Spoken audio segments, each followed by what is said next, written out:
Welcome to the Nintendo Rewind. My name is Cody Christian, and I'm joined by my co-host Josh Taylor. We are rewinding and recapping last week for Nintendo, covering all the biggest reviews, the latest announcements, and all the news that your ears can handle. But before we dive in, Joshua, how was your last week, my dude? It's pretty good. It's pretty good. We are going into a fairly quiet week compared to everything else. The kids at the in-laws with spring break because we both work a ton, and I really do miss her. I really do. And on the plus side, though, I mean, I guess if there is a plus one, it is kind of calmer for a few days. So kind of just trying to make the best of that, you know. Get in the TV and stuff like that we normally wouldn't be able to watch. Somewhat caught up on The Witcher since we were way behind on that kind of stuff. So, you know, just been kind of chill. Dude, that's a series that the wife and I haven't even started yet, is The Witcher. We've talked about it a lot. No, I take that back. Let me backspace. Like 2 or 3 years ago, we started to try to watch it, but it was filled with too much cursing, and my children were awake at the time. So, I was like, I can't. I don't need them. I swear it feels like that stuff, especially there's like really like so much on nudity in the first season. That kind of goes away. Darn. But yeah. No. Anyway, I'm discovering my whole goal is to make you go, hey, let's move on. Like, that's my whole goal in every one of these episodes now. It's confusing as heck, but if you sit through it, like, it gets pretty good. You know, my ADD doesn't always know what's going on, but that's okay. I've accepted that. But I've read like 3 of the books since, like, in between season 2 and 3, so I got really confused and had to recap everything. I understand. And then go back. Did you read the books because you started watching the show, or did you read the books before you were watching the show?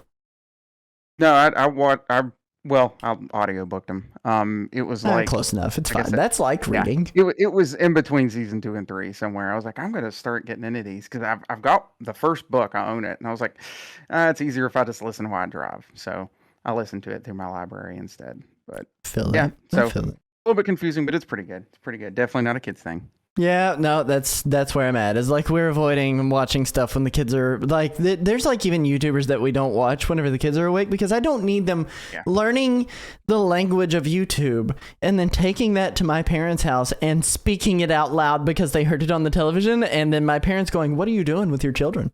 Like, I don't need that. Yeah. Like, I don't need that. So. But yeah, no, it's kind of been a little bit, you know what? Hang on one second. Let me backspace just a little bit. I said it's been a quiet week. It's not been. It's really not been. I just now thought about this. Last week, my kids were sick, right? So I talked a little bit about that. They've continued to still be like on and off sick on different days. And then on top of that, we got our water repaired, which was great. There was a guy that came out with a track hoe and dug up the yard, and I was like right above where I was digging. I was right above where the hole was. So I said to the guy as he's repairing the pipe, I went, "Hey, so I did like half the digging for you. Can you charge me like half price?" And I laughed, and he laughed, and I laughed. And he laughed. And it made no difference. No. And I said, "But really?" And he just laughed again. And I was like, okay, I understand. But no. Anyway, that'll be $4,000. Yeah, it really wasn't that bad. Like, it was a very fair price. Like, I would recommend the guy to the area. So if you need something, I'll send you his phone number so that way you can call him all the way up to your area, which might be a little bit of a drive. But, you know, hey. But we got the water repaired. I caught up on dishes. Mrs. Nerdwire, my wife, she caught up on laundry.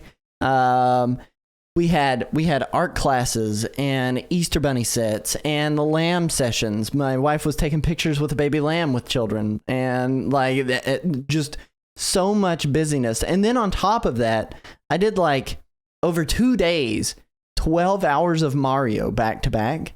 I did. Not a bad thing. When my thumbs were shredded. My thumbs were straight up shredded after that. Like I did Super Mario 3D World all in one sitting. And then right after I finished up Super Mario 3D World on stream all in one sitting, the very next day I did the Super Mario All-Stars Plus World Shuffler, which you showed up and watched over on my channel for a little bit there. Yep. Dude, Lost Levels. I will never play that game again as long as I live. I hate that game. It's not fun. I finished that run after 6.5 hours and 277 deaths. And it wasn't because I'm bad at Mario, although I was bad at Lost Levels.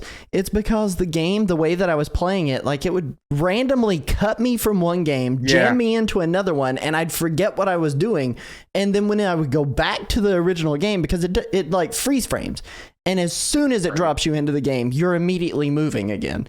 And I would fall into holes or run into Goombas or like whatever. Like it was so bad. It was so bad. I feel like that would be fun for like 20 minutes. Yeah, it was fun for the first, even like the first 2-3 hours, like it was fun. And then the last 3.5 hours, I was like, oh my God, this has to end. But no, it was definitely for a good cause. I mean, I've talked about save on here a lot. Suicide Awareness, Voices of Education. I did save and raid. And that was a milestone stream for that event because we made X amount of dollars during the event. I agreed to do that on my channel, and so it was fun. I still have one more milestone stream I have to do. I'm going to be cosplaying as Princess Peach and doing I know. But then while cosplaying as Princess Peach, I'm going to be playing through Super Princess Peach for the DS. So it'll be pretty fun. You get to do the emotions. You know how she's got like the power. Just cry, scream at people. It'll be great. You know what? I should. But and then Princess Peach Showtime came out on Friday, and I went and bought it. But I haven't had any amount of time to play anything other than the first level, which I already did in the demo. So, and I know you've played a little bit of it, and we'll kind of share some thoughts. Actually, if you want to share thoughts now, we have a viewer voicemail for that game. But why don't you go ahead and share your thoughts, and then I'll play the viewer voicemail. Yeah. So real quick on it. First off, like one big reason I was really adamant to get it is my daughter, of course, with Lily.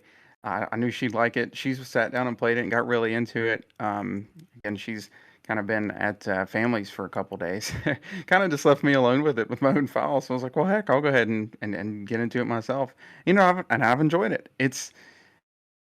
I can't compare it to really anything else. Like the only thing I can even come close to, like concept wise, is like Luigi's Mansion, where it's very much its own thing, though it doesn't play like that at all. If you haven't played the demo, I don't know how else to describe it to you other than give that a shot. Granted, it still just really touches the surface of it. There's a lot more to it than that, but no, I think it's really good. I know like reviews are mostly good, you know, like 8s and things like that. I think that's totally fair. It's not one that's gonna like blow your mind or be like a Mario Odyssey or Zelda Breath of the Wild or whatever, but I don't think it really has to be. I don't think every game needs to be that. Right. And I think it does what it needs to do really well. You know, like I said, I saw it with my own kid, and I've enjoyed it. You know, just it's easy going for the most part. There are actually some, like from what I was reading, I was like, oh, this is going to be just insanely easy. But no, there's actually some like extras, and like, you know, if you really want 100% it, that sometimes take a little more, I guess, effort than I was expecting. So that's cool. It kind of keeps you on your toes every once in a while. Yeah, gosh, it's hard to really compare it to anything if you haven't seen it or played it at all. It's very much its own thing. I'm a little bit worried about the length. It feels like it's going to be kind of short, which not that that's a huge problem. It's just, you know, it is like a full price game, so prefer it to be maybe a little longer. But I think what's there is fine.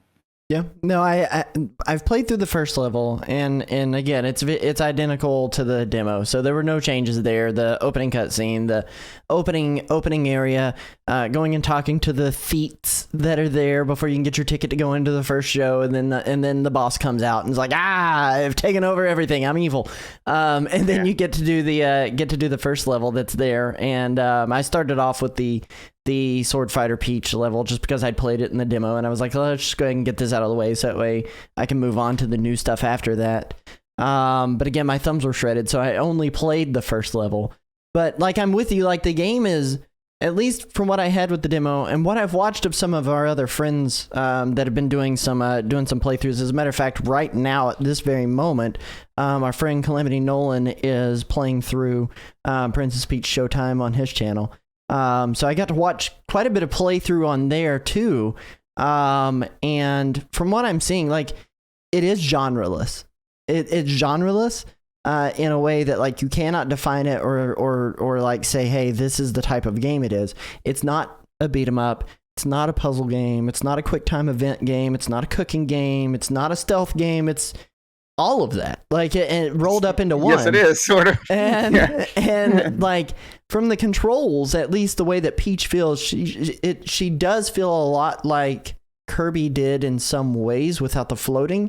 The way that her platforming and movement feels, it feels like Kirby in the Forgotten Lands when I'm playing with Peach herself.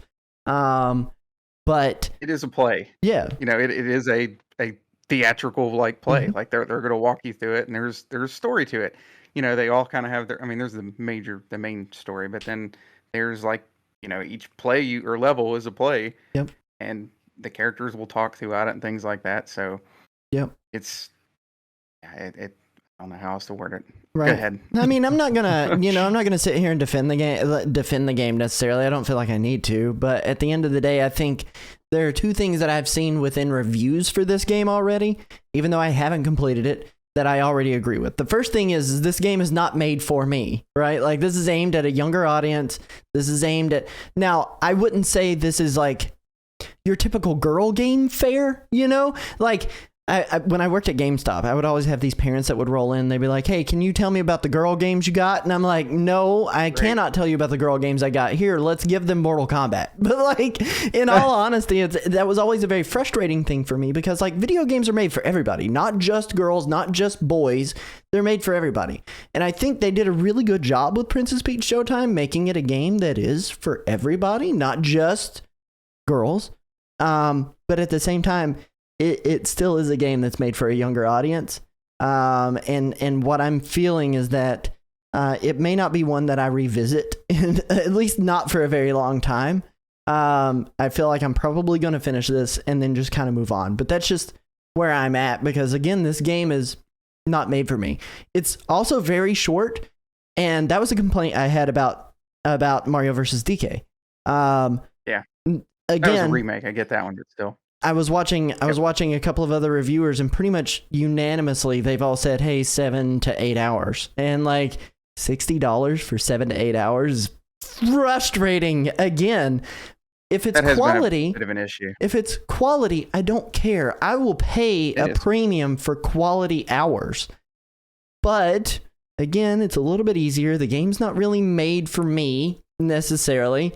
I don't know that I'm happy paying $60. If I had a daughter, $60 every day. I don't have a daughter. That's really what pushed me over the edge on that one. Yeah. So we've got, I don't really have them near me, but we've got those bows that came with Walmart. They're pre-order, so there's just a little something extra with it. Yep. Which, by the way, speaking of Calamity Nolan playing through Princess Peach Showtime, we were just shouting you out, my friend. Thank you for the raid and bringing them over to the live taping of Nintendo Rewind.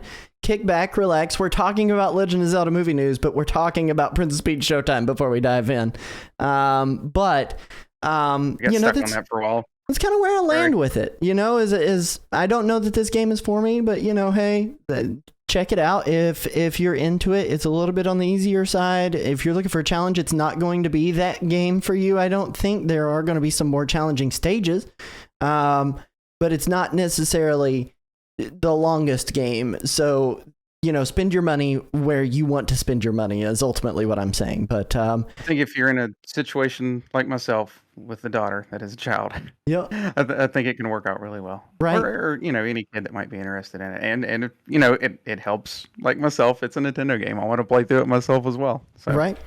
I do want to play a voicemail while we give Nolan a quick shout out here in the live chat.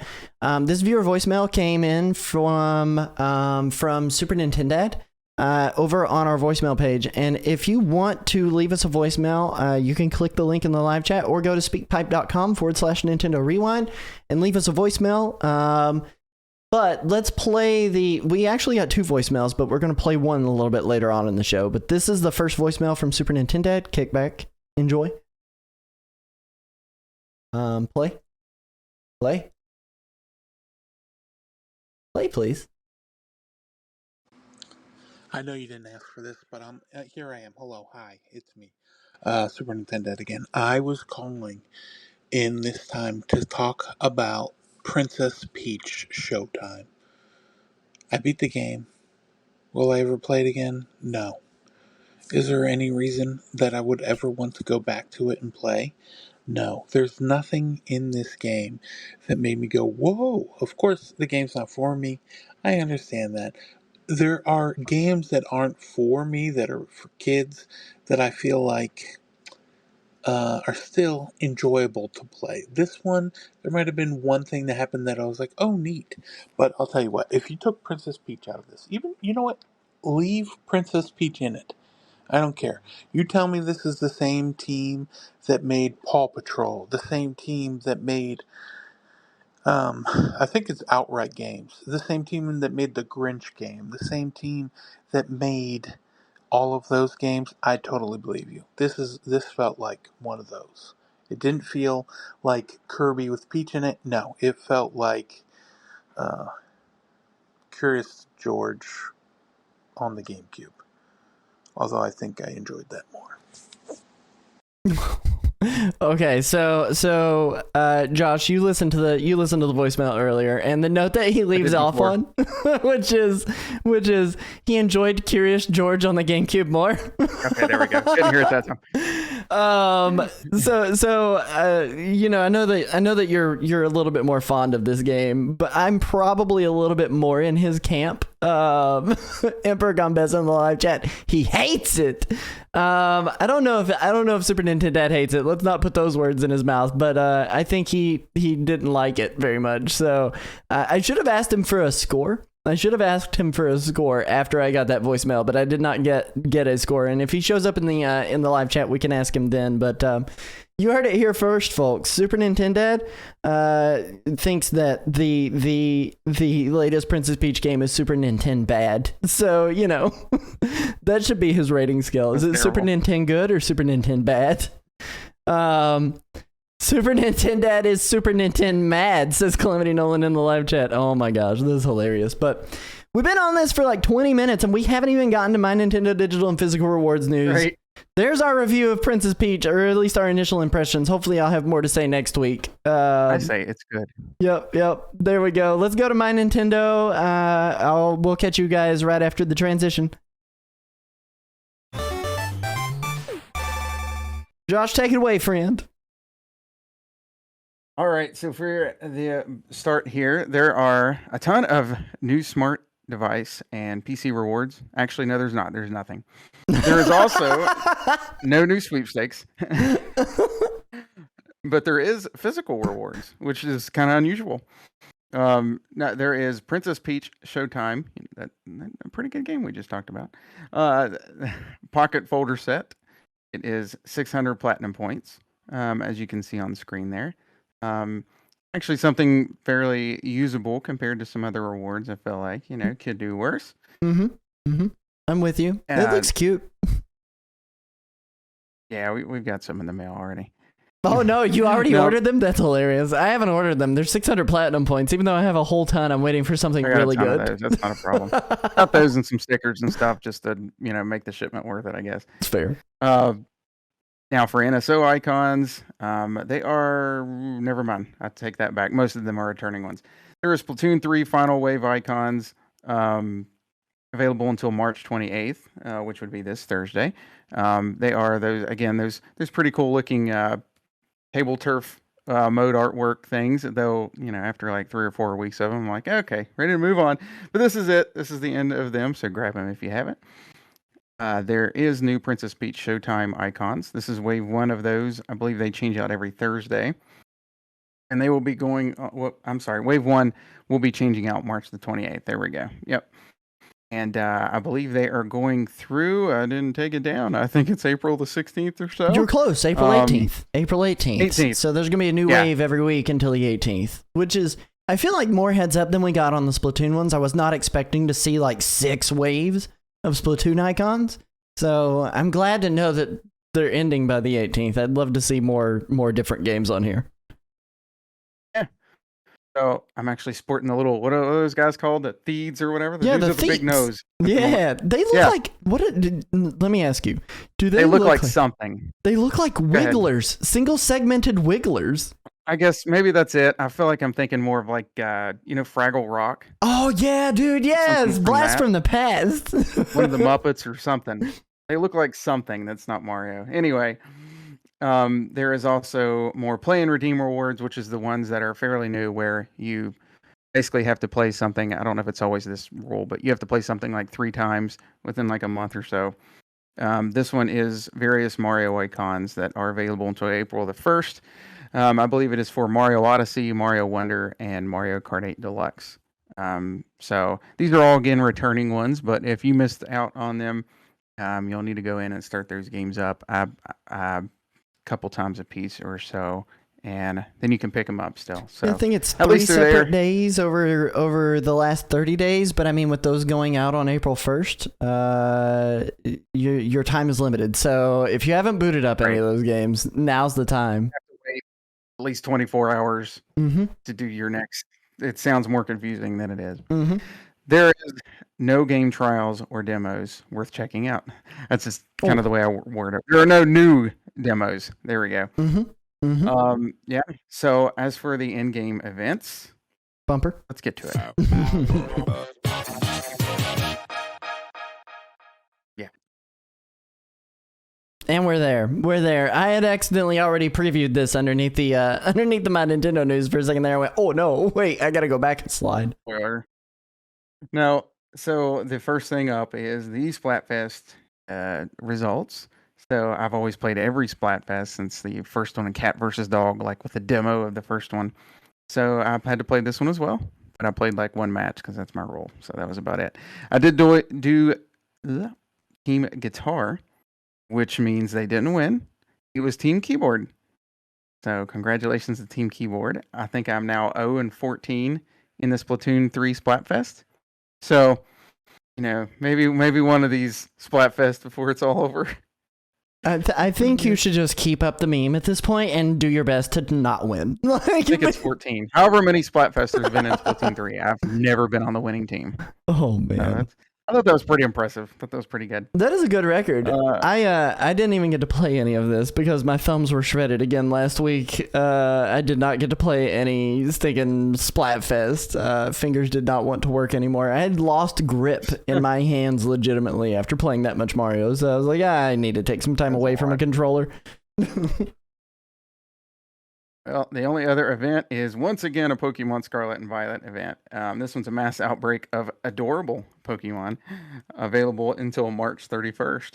So there is a huge outbreak of all the cute Pokemon from what I can tell. Yep, Paldea, you get Pichu and Happiny. Kitakami, if you've got the DLC, you can go to these other locations in the game. So Kitakami, you get Munchlax and Riolu. In Blueberry Academy, you get Elekid and Magpie or Magby. We're having Pokemon names. I didn't watch enough of the anime to know what that's actually called. So, go get yourself a Pokemon. There's a lot of cutie boys and cutie girls out here. I really like out of the set here. I'm a big fan of Riolu. And Elekid. Like, those are the ones that I'm mostly excited about. This does sound like a Calamity Nolan thing, Mrs. Nerdwire in the live chat. Mag Baby. So Mag B. I was right the first time. Let's go. Oh man. But that kind of wraps up the events too. So not a whole lot of news for MyNintendo, not a whole lot of news for events. There's nothing on the horizon right now for any new Splatfest that's coming or going. Super Smash Bros. Saw its last. They said that was the final Spirits event they're doing for Smash Ultimate, by the way. So that was last week that we talked about it. That ended on Sunday, right? I think that ended on Sunday. So you guys, if you missed it, you don't ever have another chance ever again. It's all gone. It'll pop up. They'll bring it back somehow. Yeah, they always do. So let's go to the main topic tonight, where we're going to be discussing the Zelda movie.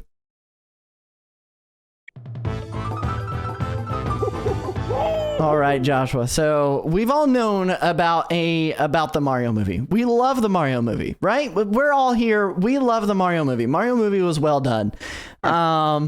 And then we heard about the Legend of Zelda movie. And I think we all had the same knee-jerk reaction we did when we saw Chris Pratt was going to be voicing Mario. I was like, oh no, why?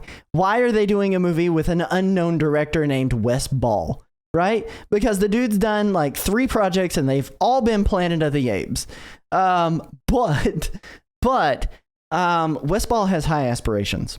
In a recent article, he was talking with Max Blizz over at maxblizz.com, and his exact quote from him was, "I have this awesome idea.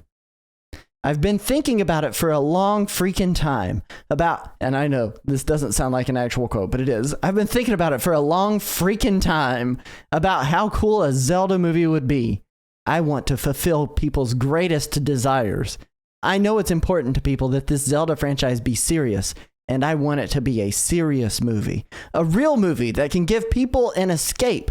I want to live in that world. That's the thing I want to try to create. It's got to feel like something real, something serious and cool, but fun and whimsical." Legitimately, that was his response about about Legend of Zelda. And I'm in here losing my mind at the live chat with Emperor Gombessa saying Danny DeVito is Tingle and The Legend of Zelda Faces of Evil the movie. let's go. But Wes Ball aims to fulfill fans' greatest desires with his live-action Legend of Zelda film is the headline there. And I thought to myself, what do I want? Right? Like, it makes complete and total sense that there would be a Zelda movie after the success of a Mario movie. And I think it also makes sense to make it live action because in a lot of ways, like we've seen that kind of translation work really, really well. I mean, you look at Lord of the Rings. It went live action after it had its animated experiences, and that high fantasy environment works really well on screen a lot of times. And Wes Ball, very well renowned for being the CGI guy in Hollywood right now, especially with what he's done with the Planet of the Apes franchise in the movies that he's done. But here's the thing. In order to fulfill fans' greatest desires with live-action Legend of Zelda, I think we need to kind of take into consideration what do we actually desire, first and foremost, and what do we think would actually work? Because at the end of the day, what I desire is not necessarily a live-action Legend of Zelda movie. I want an animated Wind Waker movie. But I'm not getting an animated Wind Waker movie. I'm getting a live-action film. So I thought I would throw it to you, Josh, to kind of throw out your idea for what you would think would be the greatest Legend of Zelda movie of all time. And then I'll throw out mine. And then we've got a voicemail from a viewer, aka Super Nintendo, calling in with another voicemail about his ideas. But Josh, what do you want, my good sir? One thing I will get out of the way, granted, this has already been said, it's live action. If it was animated, you know, I'm not like the biggest anime guy usually. However, I do feel like Zelda would translate fairly well to that.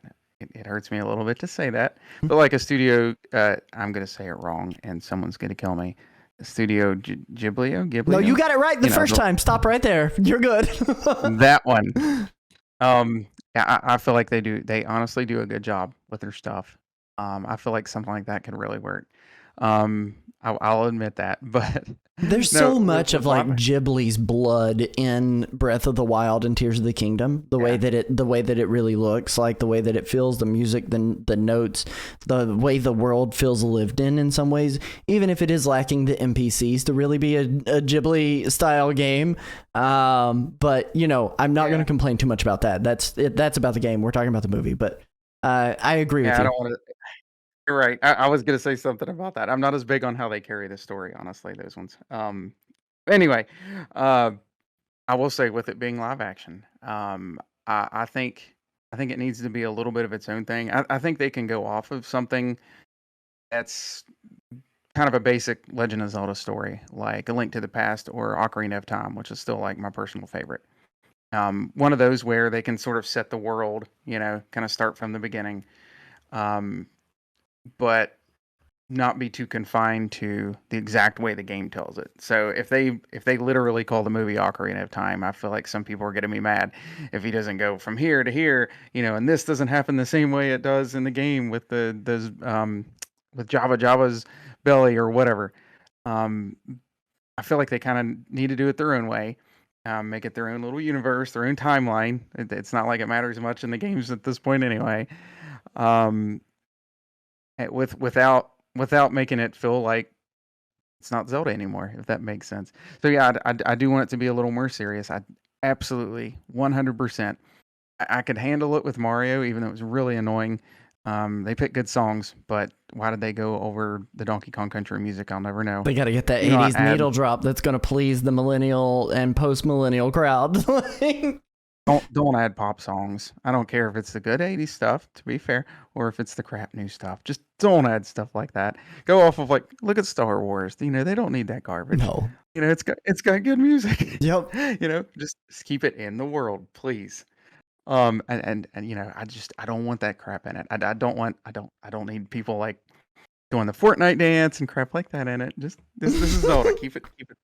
I need Link out there on the field hitting that gritty so hard. I can handle it with Mario and Sonic. It's fine. It's just keep it serious to an extent. It can be a little silly in its own ways. But yeah, I want them to be able to pull something off that works as a movie. And again, sort of find that ground where it still feels like Zelda. There are certain gameplay things that might not translate real well to that, and that's fine. Just skip over it, change it a little bit. I think they could really make something really special with it if they don't get too hung up on that. Otherwise, I feel like the pacing could be kind of funky for a movie. Games and movies are not the same. They don't have the same way to tell stories. I think they really have to find that medium, and I don't even know if I know completely how I want that done. I don't feel like we have a lot of information to go off of all of this. We have nothing. All we pretty much know is it's live action. I just know right off the bat, again, the music thing is very important to me on this. I'd really highly prefer. I personally like Chris Pratt, despite Twitter or whatever hating him for whatever reason. I was kind of okay with that. He was a weird choice for Mario, but still, I don't need. I really, really, really don't need it to be like a bunch of super well-known celebrities. That does nothing for me. Make it somebody new. Again, I'll just turn to one of my favorites of Star Wars. Look at Mark Hamill with Luke Skywalker. He wasn't, all that huge or anything before. We don't need that. Just if we can keep Hollywood sort of out of it, that would be great. I don't think that's gonna happen. I don't think they're gonna Hollywood. Hollywood's gonna Hollywood all day, every day. But you kind of bring up a couple of really, really good points that I 1000% agree with. The first thing is the music piece. There's a lot of really good orchestral arrangements that Koji Kondo and his successor for Tears of the Kingdom have made over the past 35 years of Legend of Zelda gaming. 40 years, however long it's been a long time at this point, and there's enough material to pull from that I think you could do really, really well with it. Another plus is I don't expect them to do the 80s needle drop, because first off, this isn't Illumination. It's not an animated film. It's something that is serious. And then on top of that, I don't think that typical record scratch music from the 80s is going to hit in the same way in a Legend of Zelda movie, the way that we were kind of okay with it in Mario, right? Right. That is a very tonal clash with what this movie would hopefully be. The second thing that you mentioned there, though, that I think is also really important is that the casting piece needs to be something that is taken into consideration. That's not necessarily a fully well-known actor. I saw earlier this year, Machine Gun Kelly was like, I want to play Link in the live action Zelda movie. And I was like, no. Who's Machine Gun Kelly? He's dating Megan Fox. He's the rapper. He thinks he's a better rapper than Eminem. He's a very tall white blonde boy who has tattoos all over. But I don't think that that casting someone that is a well-known name is going to work in their interest. You look at like Dune, for instance, right? Now Zendaya, my apologies. Zendaya, she was a pretty well-known name. She was a pretty well-established actress. And she was getting really, really popular because of Spider-Man and then Dune happened for her, and I think it's made her an even bigger actress. But then you consider Timothée Chalamet. I hadn't heard of him before Dune, and now he's a household name in a lot of ways. And I think they would do a really, really good job if they put someone that was unknown, but that is a provenly good actor into the role of Link. And they could go super popular with Zelda, but I want unknown. Just thought of one. Mm-hmm. And I don't know, this could be a terrible idea. I've only watched like 30 minutes of Dune, and I was kind of asleep. I might need to go back and give it another shot. Anyway, the guy who plays Thanos is in that movie. Joshua something. Josh I know Brolin. his first name is Josh. Josh Brolin. Maybe you think he could fit as Ganondorf? I thought you were about to say as Link, and I was like, he's a little old for that role. No, like the same guy. I just said I don't want like well-known celebrities in this. I just don't. But I think for villains, you need someone with acting prowess that is established, and the villains a lot of times, like if they are good actors, you can forget who the actor is. Like you can look through them. Like when I saw Thanos, granted he was giant and purple and had like the most wrinkles across his chin he could possibly have. But when I saw Thanos, I didn't immediately go, Josh Brolin. Like a good... You wouldn't know it's him in Dune if you didn't hear his voice. No, a good actor in a villain role can make you forget who they are and become that villain in all the best ways. And I wouldn't disagree that I think Josh Brolin might be a good Ganondorf. But random just popped up in my head. No, I'm with you. But Mrs. Nerdwire in the live chat, this is the one piece that I would probably agree on. If they're going to put a well-named actor or big name actor into the movie as the main character Link, I would be okay with Tom Holland. It wouldn't hurt my feelings if they did Tom Holland. Would I want Tom Holland? No. He's a little old. But he looks young. But he looks young, and he plays young really, really well. But I'm with you. He is a little bit on the older side, and I don't know that that's a role that he would necessarily want. He's already been Nathan Drake. He's been burned by one bad video game movie. He doesn't want to take a chance on another one. But I would like to keep some unknown actors in there in that role. I think that would be important. Now, as far as story, the one game that I think if they were to try to do a direct-to-screen adaptation that would work in a film live action with the vision that I feel like Wes Ball has created within Planet of the Apes, I think Twilight Princess would work. I think Twilight Princess would work really, really well. That being said, there's a lot of weirdness there with Wolf Link and Midna and just all of the dark zone that is in there. I don't know that like that game would be the one that they would do, but I don't want an adaptation. I'm with you. I don't want an adaptation. I think something that would benefit them for a Legend of Zelda movie would be enough references in there to all the games for us to point and go, look, there it is on the screen. We've seen this now. Like, I think that is fine. Give me the references. Give me the Deku Tree. Deku Tree has to be in there. He's a staple. Like, you can't ignore him.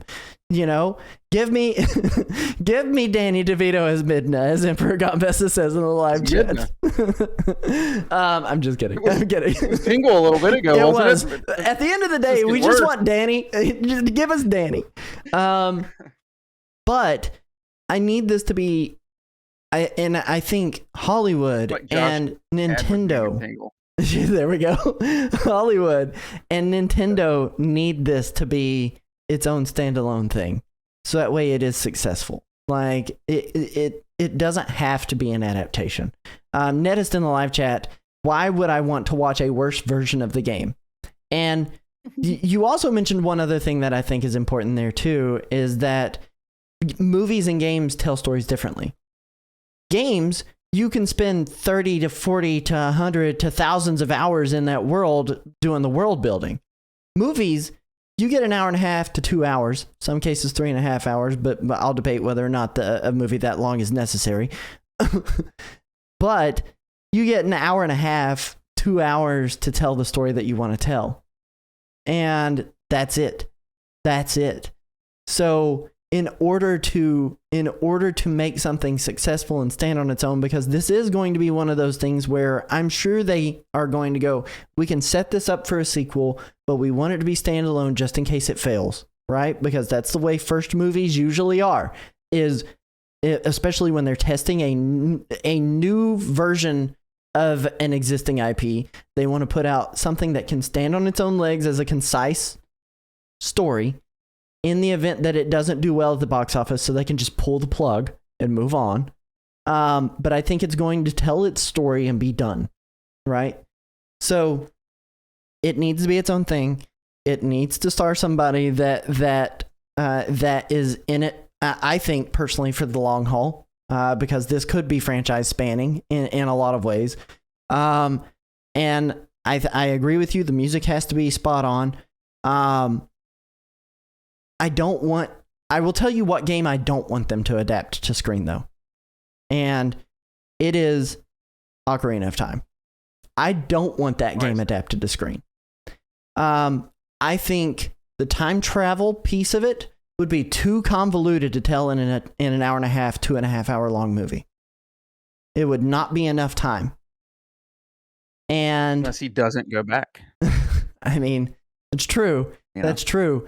But it is also the most iconic, which means it is the most easy to get wrong. Like, it is the most easy to get wrong. Because if they don't do it to the T, if they're going to do an adaptation, Ocarina of Time is the one they don't touch. That is the holy grail. Unless they can prove themselves, that's the one they don't touch. But Like A Link to the Past is a safe one. Link to the Past is absolutely a safe one. It is save the princess, save the world. The end. Like, it is very straightforward, no extra pieces. There's a decent adventure. There's a lot of set pieces in that game that you could adapt really, really well. But I would agree with you on that one. I think that one would be a good one. And I think ultimately story does basically need to be that. You have a reincarnated hero, set that up. He comes back to life every 100 years, and then a princess is in dire need. It doesn't matter if he knows her really, really well, like he did in Minish Cap, or if he doesn't know her at all. He can go and save her. It's a couple of different things there, right? That I think would work really, really, really well. He goes and saves the princess. He defeats Ganon. Ganon has to be the villain. If they don't make Ganon the villain, it can be Vati. I don't care. It can be Vati. But I think go ahead and make it Ganondorf. Then he can turn into Ganon, you know? Yeah, it has to be a Ganon. I'm putting that in air quotes. Ganondorf. I'm 100% with you. And then he defeats him. Like, that's what the story has to be. And I want it to span across this great fantasy land.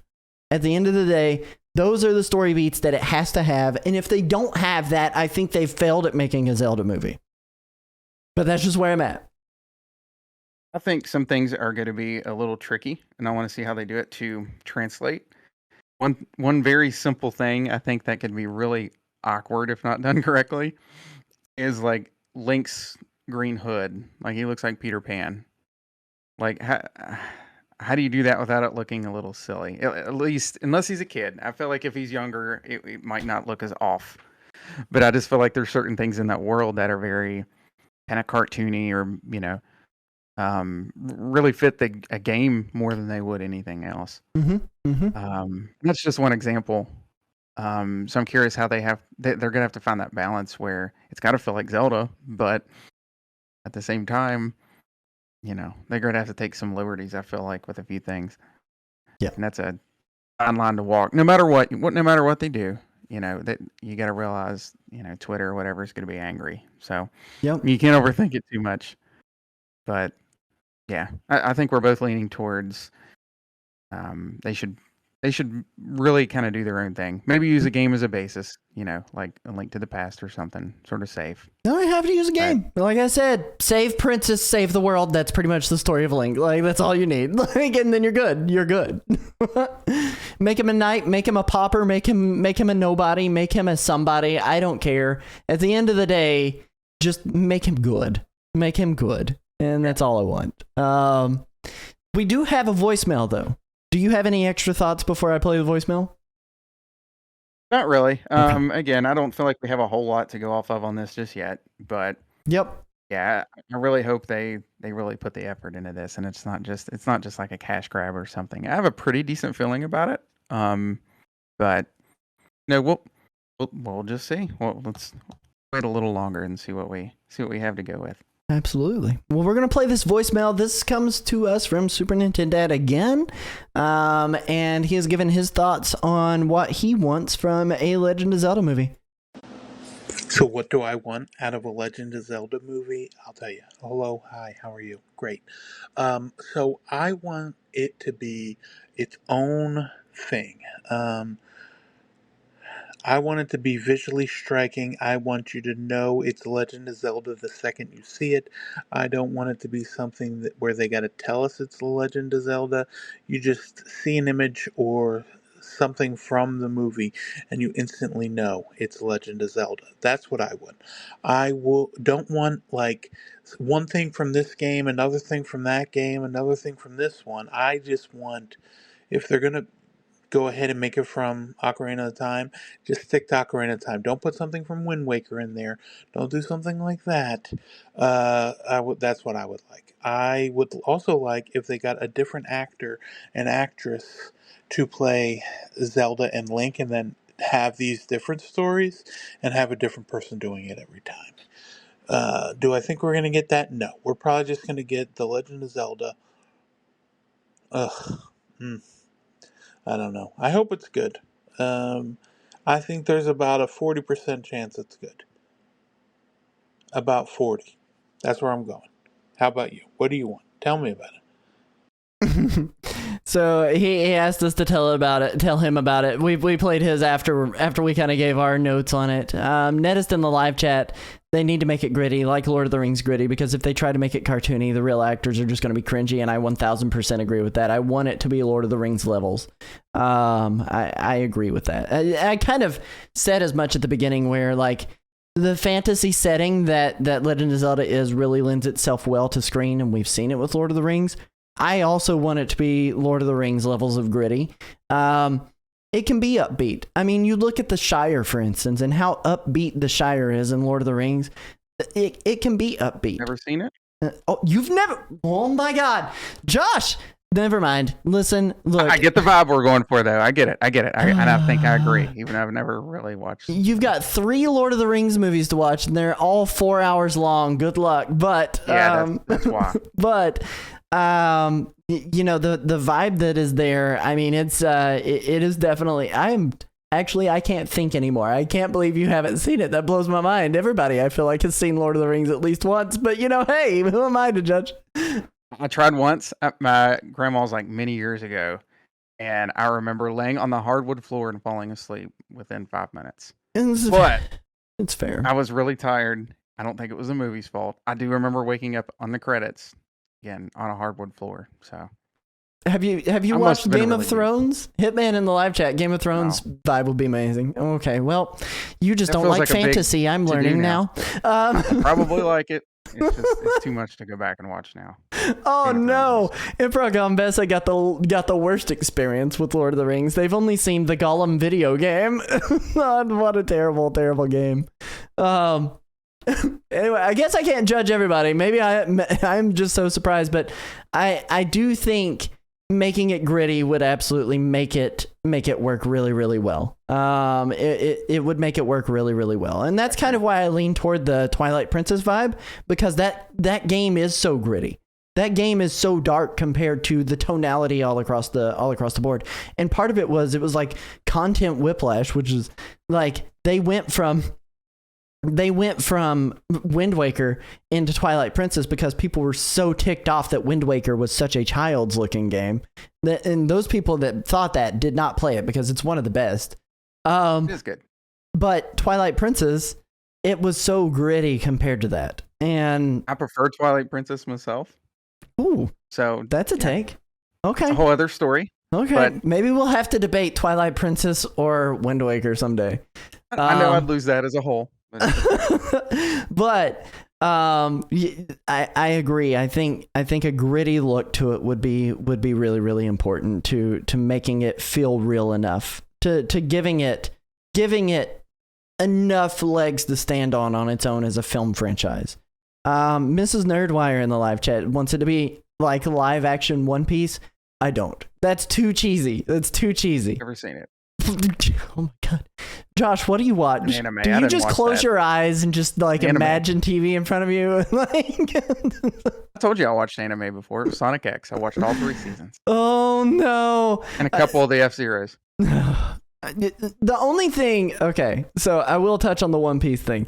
The only thing I want it to be like One Piece as is successful. That's the only thing I want it to be like One Piece. Like, I want it to be successful as the One Piece anime was, more so. Like, I need this film to make money. Like, if I had to think of my top favorite video game franchises, it would absolutely be Mario, Zelda, Mario again. Yep. Wario and Zelda again. Like, that's what I want. I just need it to be successful. So, Donkey Kong in there. Yeah. Donkey Kong, I like Donkey Kong, but he's not my favorite. He's your favorite, and that's okay. That's okay. But that kind of wraps up our thoughts. We've pitched our ideas. Make it its own thing. Make it just literally Link saving a princess to save the world. Throw in some time pieces in it. Make sure you set it up talking about it. I liked Super Nintendo's idea of having a different actor every movie, because we do get a different Link in every game.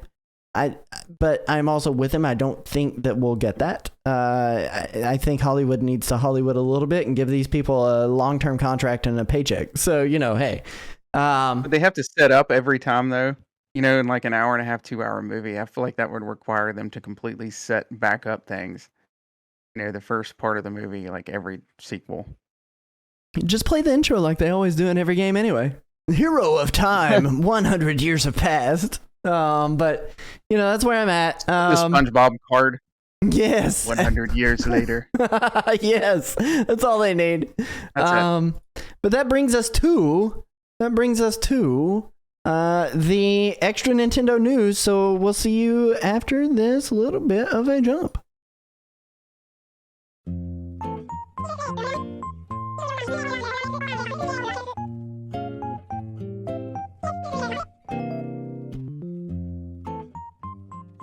All right, Josh, did you hear about the Super Mario Bros. Wonder devs showing off unused Wonder effects at GDC 2024?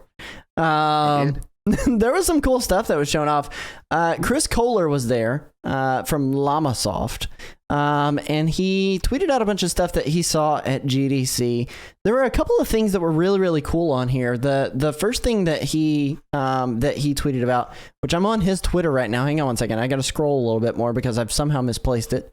But he had this how to make games tweet that he shared from a slide from the Nintendo crew at GDC.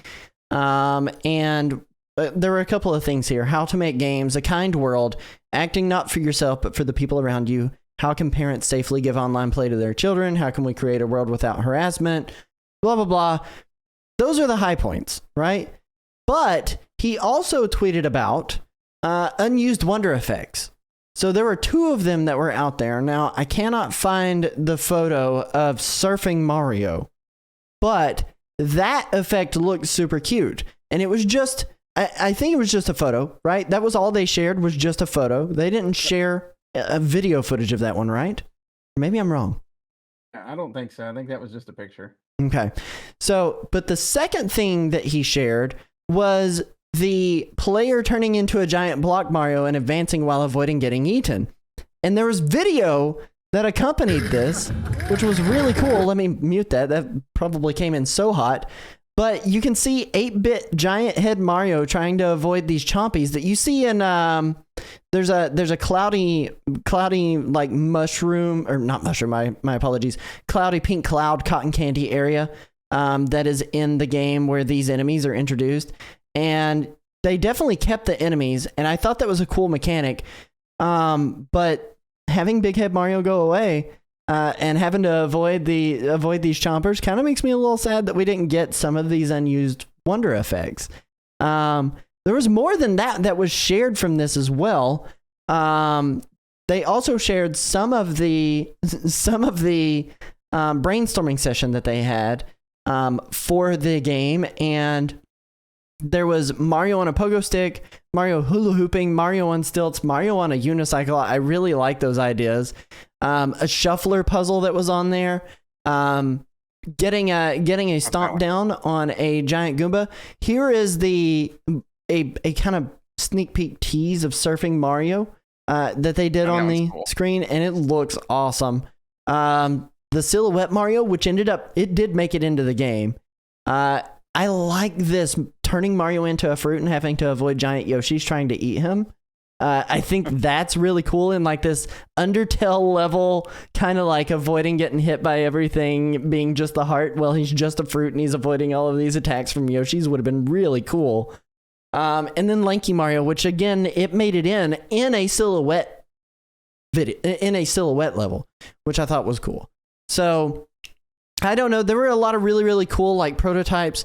You can go and follow Chris Kohler over at Kobun Heat, spelled with a K, to be able to see some more of the stuff that was shared from GDC. Oh no, here's the big photo. It looks so cute. I really like the render on this. I wish this made it into the game.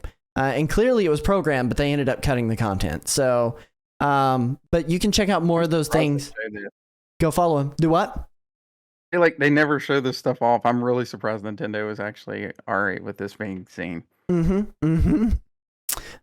with you. Nintendo did well with just like sharing stuff at GDC, and like they used to be a lot more transparent back when Iwata was in charge, because Iwata, he loved game developers, but he also loved video games, and he like had a lot of pride sharing a very important message at GDC to the developers about how to make games, how to make them accessible, how to make them successful, how to build businesses around video games, but also still keep them fun.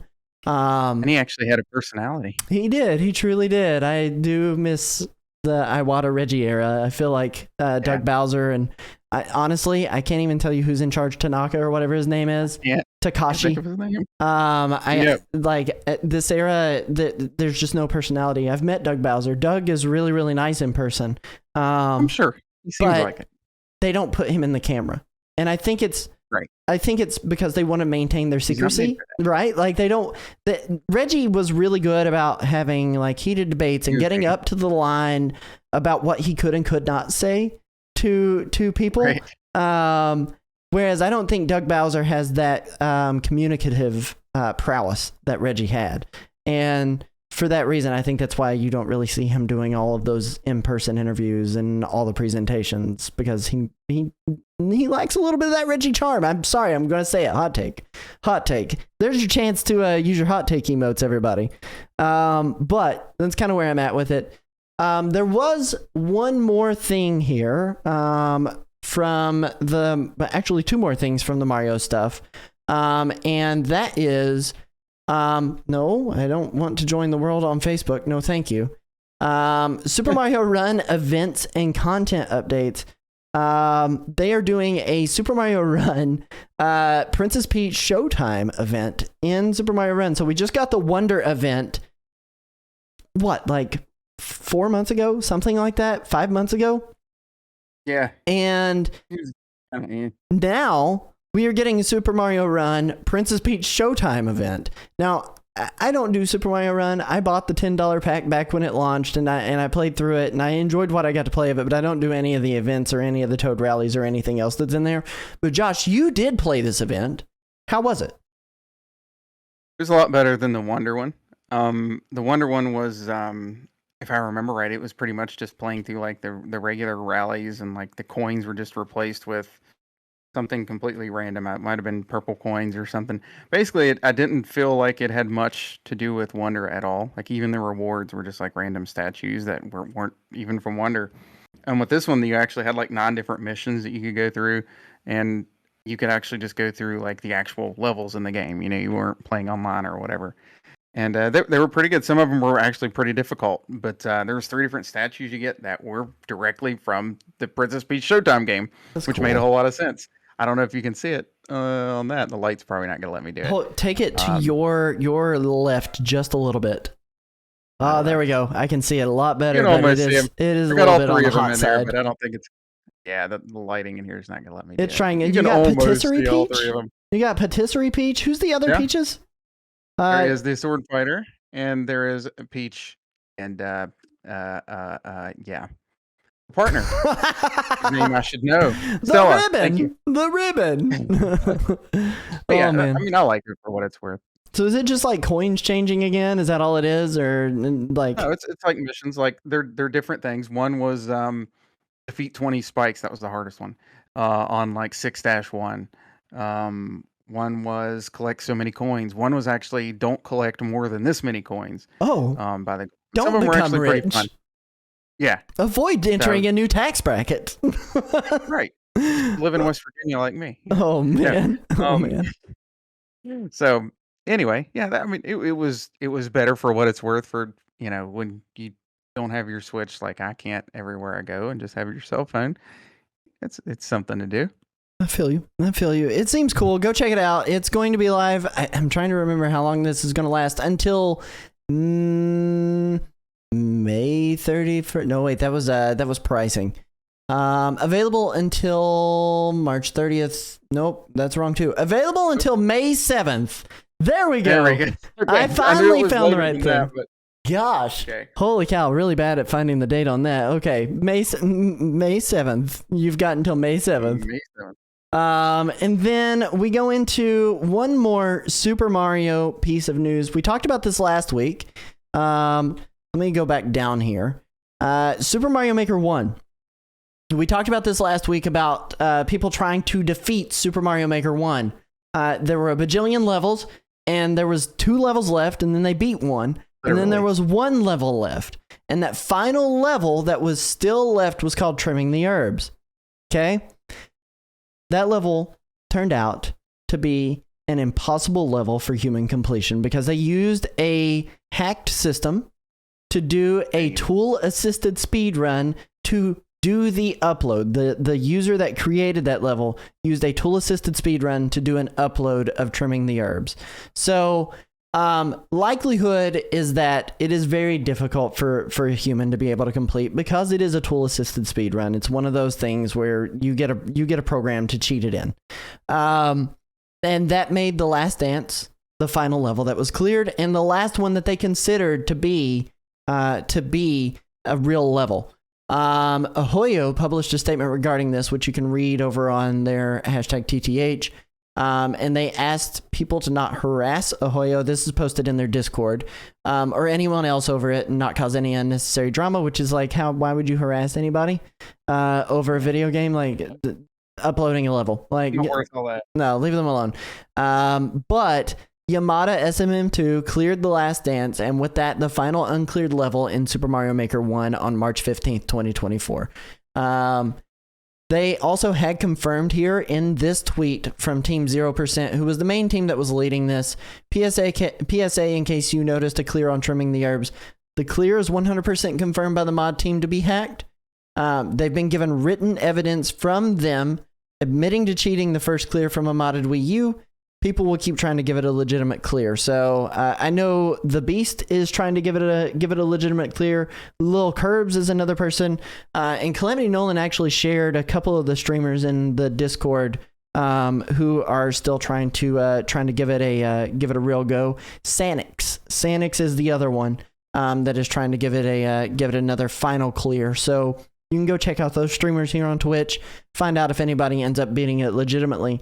Likelihood is not. It has less than 2 weeks until it gets taken down entirely. But keeping my fingers crossed, we see some people make a big run for it. So, I have a question real quick. Do you Yes, have sir. any Mario Maker 1 levels I that have are a still up, couple. that can be downloaded? I have a couple, but I think I've got the. Hang on one second.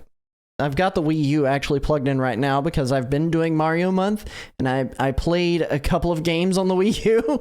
So I have to check. I need to plug it in and look at it again just to make sure, but I'm unsure. Don't forget that everybody can still jump on and actually download some of this stuff before it's gone. You know, can play it sometime later if you want. Keep it. Absolutely. Get his level, some of mine, because I've got like a ton on that game. Yeah, go That's some grab effort Josh's into. levels. I think I only uploaded like a couple of times whenever I was playing Mario Give me Maker a 1. message or something. I'll find my ID for you. Yeah, if you have friends and stuff, download that. Yes. And then in another piece of Mario news, which feels like this entire news segment's been very, very dominated by Mario news, there was a trailer that was posted for Paper Mario: The Thousand Year Door. This is a new trailer that came out. It's not really a new trailer, though. What makes this super cool is that this is a remake of the intro for Paper Mario and the Thousand Year Door. They fully remade the intro in this game, which I got to tell you, Josh, like this is my most anticipated game right now that Nintendo has announced. Like above Luigi's Mansion HD, Luigi's Mansion 2 HD rather, above anything that has shown up in a direct, even above a game that we're going to talk about here in a moment for upcoming games this week. Although I'm very excited to be able to see that game. This game in particular, Paper Mario and the Thousand Year Door, is so good. It's so good. It's beautiful. It's different. It tells a really good story.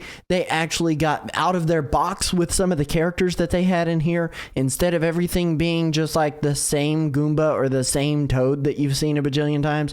Like, yeah, you have Goombas in the game that you're attacking, but you've also got a Goomba that is traveling with you, but she looks different. She doesn't just look like a generic Goomba like they've done lately. Like with Bobby the Babomb, who just looked like a Babomb, like every other Babomb. So I'm excited to see Bobby, but yeah, right. I get you. R.I.P. Bobby. F's in the chat for Bobby. Moment of silence for Bobby.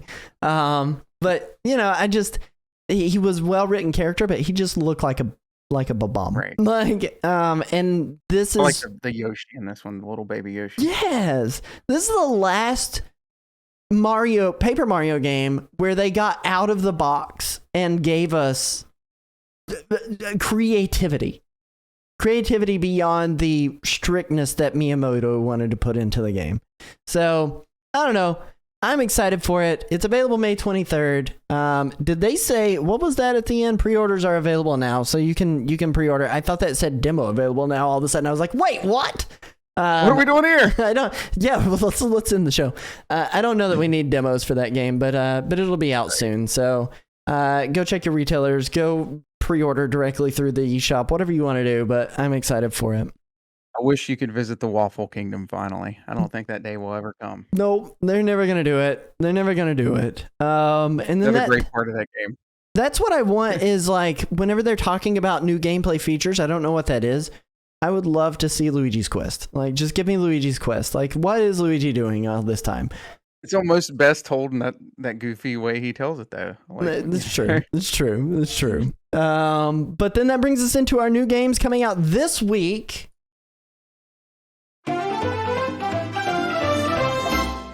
No, I gotta do an age verification because it doesn't know how old I am. Enjoy knowing my birthday, everybody. I expect birthday wishes.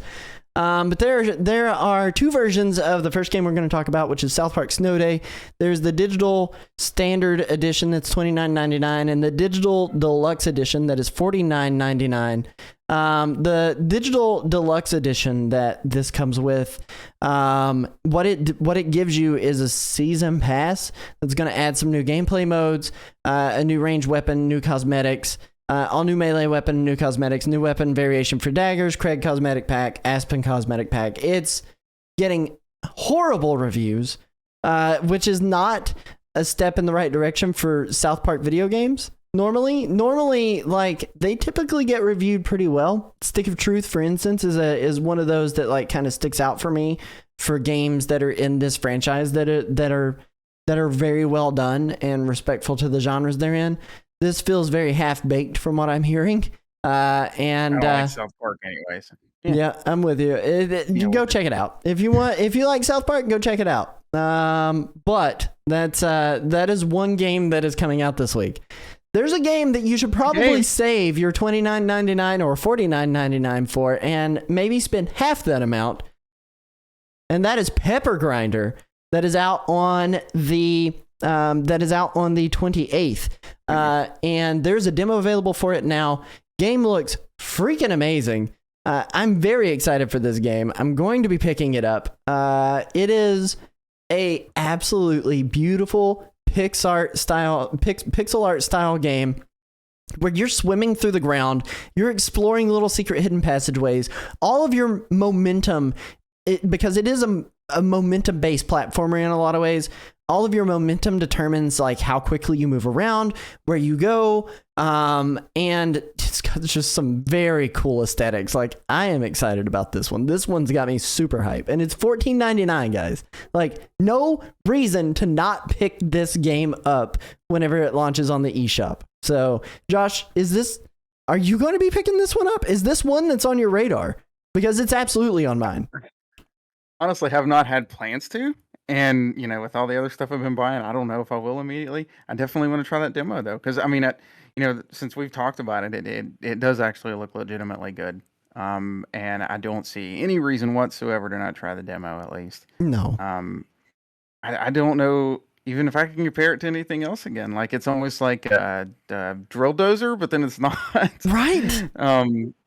Yeah, I think it looks really cool. I do. Calamity Nolan in the live chat is telling you there's no reason not to, Josh. There's no reason not to. It's $15. Dude, reason not skip to. Chick-fil-A for a day. I know you get an employee discount, but skip Chick-fil-A for a day.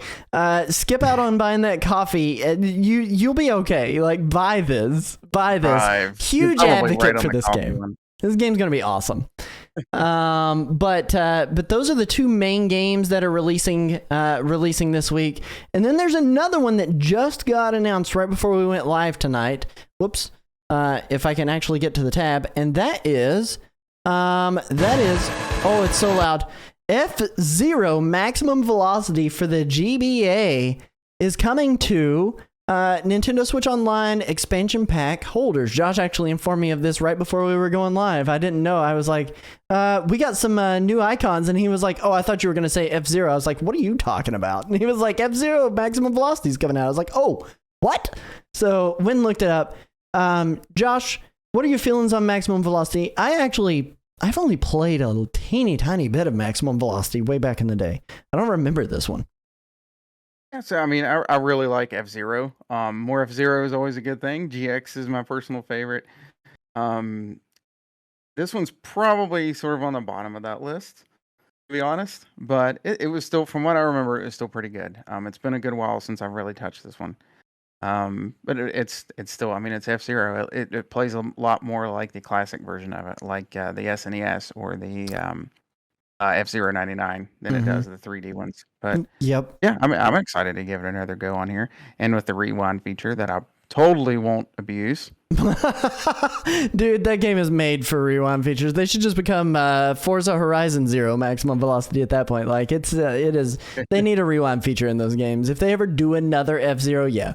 But Get good. Those are the main games. Another shout out to a game. I don't even know what it is. Super Nintendad's shouting it out in the live chat. Open Roads is out this week. I don't know what that game is. Someone should tell me about it in the live chat. Goofy movie. Open Roads. I don't think it has anything to do with that. Oh my gosh. Well, listen. While we're getting schooled on what Open Roads is, we're gonna take you guys over to the game show part of the show. Hang with us.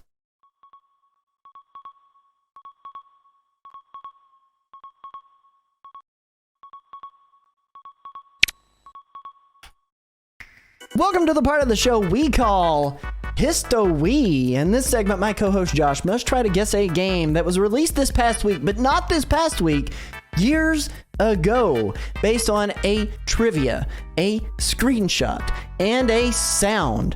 Josh, as my resident Nintendo nostalgia fanatic, my nerd, my person who knows everything about, listen, you know everything about video games. You've got 9 Josh points, dude. You've only failed twice in this challenge. Do you feel like you know what's up? Do you feel like you know what's up? Do you feel like you're going to guess this game tonight? Yeah. Total confidence.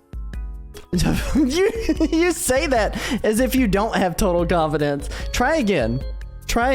Yeah. Okay, there we go. Well, listen, audience, I'll ask, if you're watching this live, please put your guesses in the live chat. Josh is forbidden from looking at it and cheating. If he does cheat, I will break one of his fingers for every time he's cheated. But I'm kidding. I couldn't possibly bring myself to break your fingers. That's just harsh. I wouldn't do that. Work.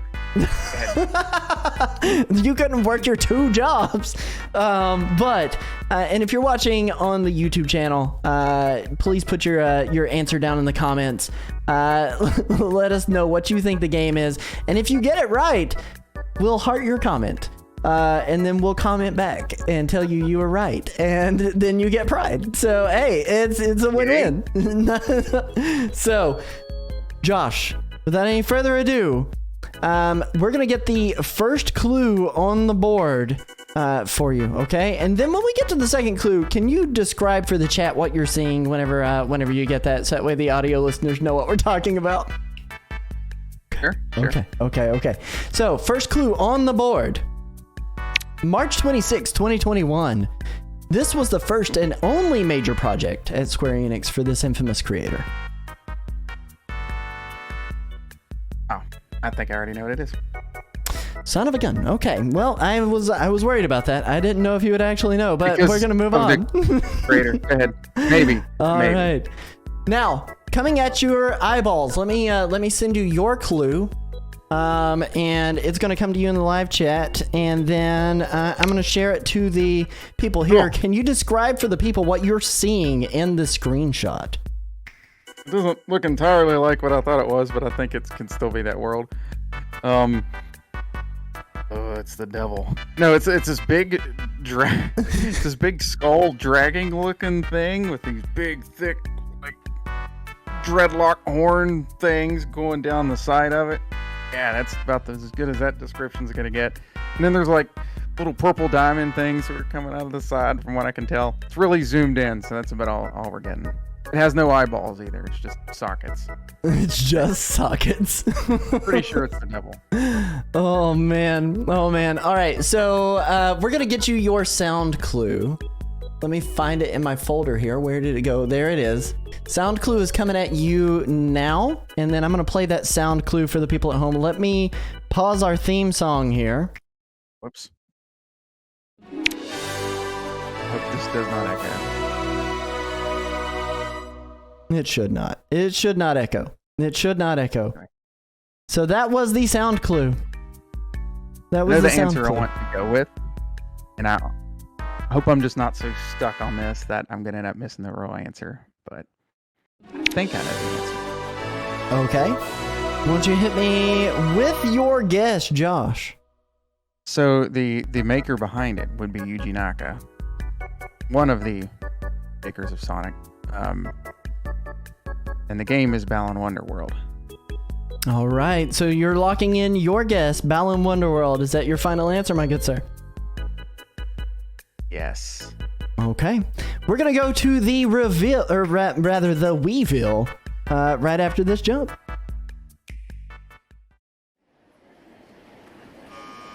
And you were 1000% correct, my good sir. You got it right. It is, in fact, Balan Wonderworld. Here's what I will tell you. In the live chat, Emperor Gombessa got it immediately. Said Balan ? So congratulations to Emperor Gombessa in our live chat. Of the other guesses here, Pikachu, Calamity Nolan says that the screenshot that you had there was them in drag. And Mrs. Nerdwire guessed Mario Kart and Never Ending Story. Nattist with a It's Wii Sports. Oh, man. But congratulations. You're going to get another Josh point chalked up on the board. Did you play through this? Okay. And not the game. I knew of this and kept up with it. And I like Nights. Nights in the Dreams is, it's interesting. Like on the Sega Saturn and all that kind of stuff, and the Wii version. So I really wanted this to be good. I tried the demo and I was like, this is pretty bad. And I usually don't go off of, YouTube reviews or whatever, but I think my assumption after trying the demo for a little while was correct. So did you buy the full game? No. Okay, so you skipped out on it. Yeah. I think from a visual standpoint, a lot of people really wanted this game to be the successor to Nights into Dreams. Like, I think that's really what they wanted, and I think that's what a lot of people really expected, because in a lot of ways that was kind of their claim, was it's going to be that, and it really wasn't. It really wasn't. The music's good. Square Enix did a really good job with polishing this project off. But they did not. The direction for the game itself was very, very bad. And something went wrong. It felt like a fever dream playing it. So I just I don't know. I like the character direction. I like the character art. I like I like a lot of what they had going on there. The music, the visuals, but like the gameplay itself just was very not unique. Yeah. So let's go ahead and get you. He's muted. We'll chalk that point up on the board for Josh after everything is after everything's settled. I do need to buy more RAM. Nettist was kind enough to send me a link to some RAM that I'm going to buy right after our next gigantic league with Courtney's business. So link to the RAM. Yes, that is going to be our link to the RAM. But we'll get you another Josh point up on the board. You are at 10. Let's do refresh your stream. You are at 10 Josh points, Josh. You finally broke into the double digits. You should be proud. I'm sorry I can't show it to the people right now because I'm afraid to click on anything else all of a sudden.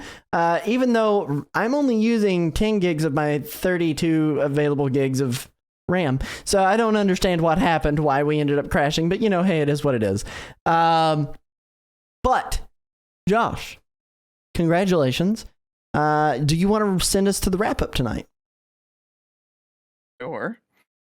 So, since that wraps up this episode, I will go ahead and actually ask you first. Cody, where can they find you? Well, listen, you guys can find me at Nerdwire Plays pretty much everywhere, whether it be on Facebook, whether it be on Instagram, whether it be on Threads, Twitter, but especially over here on Twitch. I stream over on my channel, twitch.tv/Nerdwire Plays. Like 4 or 5 nights a week, typically. I'm making my way through the Mario Mania month, where we're beating every single Mario game in a canonic order, and making sure that we end up beating all of those by the end of the month. Also, swing by, come out, hang out with me. Come on, hang out with me. What about you, Josh? Where can they find you? So my biggest one would be on Twitter at Whopper744Games. I'm also occasionally on Threads, Instagram, all that kind of stuff. Of course, the Facebook group for Nintendo Rewind is up, so be sure to check that out if you're on there. A good place to post a good bit of whatever you're into. Keep it friendly, of course. So yeah, I'm in all those places. Absolutely. Yes. Do you have more to say, Josh? That's why I looked at you. No, I was going to go ahead and add in the rest of us here. So, of course, with Nintendo Rewind, you can catch us on video form on YouTube. After you see us here on Twitch at youtube.com/at the Nintendo Rewind. Audio form on Apple Podcasts, Spotify, YouTube Podcast, all that good stuff. We're actually up on a lot of that now. Also, of course, like I said, again, join us on Facebook, facebook.com/groups /Nintendo Rewind. Visit our other social media page on Threads and Twitter at Nintendo Rewind. With all that being said, thank you all very much again for watching. Remember, you can catch us live here every week, Tuesdays at 9:30 p.m. Eastern Time on twitch.tv/Nintendo Rewind. Absolutely. We'll everybody stick around for the raid, and we'll catch you guys next week on the flip side. Peace. Love your faces. Bye. Bye.